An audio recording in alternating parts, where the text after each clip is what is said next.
And when you see a great performance, maybe you don't even know all the reasons that it was great, but it's because there's a great viola section.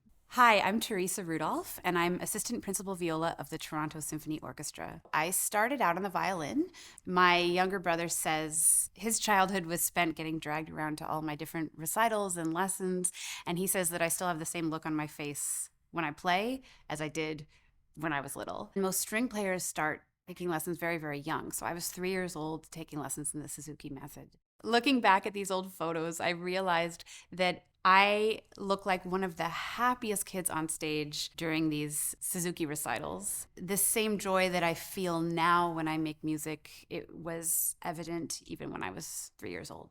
I had an amazing first teacher. Her name was Allison Sloan. She unfortunately passed away a few years ago.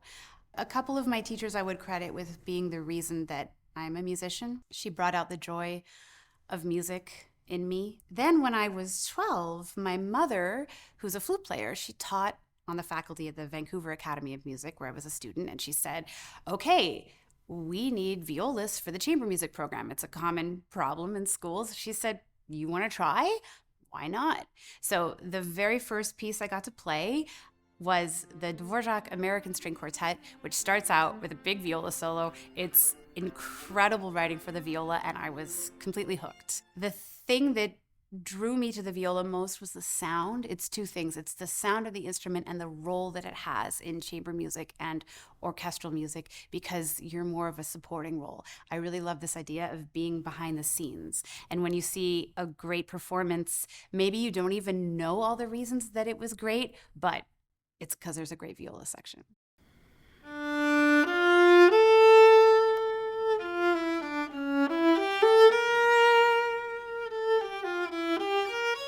So this viola is really special. It was made by Stefano Scarampella in 1891. He was a really important Italian instrument maker who lived in Mantua, Italy. And he was apparently a really interesting character. And he didn't start making instruments until his 40s, actually, which I thought was interesting when I learned that. He is most well known for his violins that have a more red color to their varnish. And as you can see, this doesn't. But this is a beautiful, in almost pristine condition, example of his early work. I sort of feel like this viola was maybe waiting for me. It was sitting in a closet for 30 years and apparently almost got thrown out. So I feel incredibly fortunate to get to play it. It's small for a viola, but the sound that it produces is really warm and really big. It's one of these instruments that actually sounds bigger out in the concert hall than it does even under the ear. I feel like every string instrument has a soul. Just like I feel a connection with my colleagues and my friends that I make music with, I feel the same connection with this instrument. For example, if I was playing a different viola, it feels different. My previous viola was on the larger side, and after a few years playing in an orchestra, I was like, oh, it'd be nice to have something that's just a little bit more comfortable.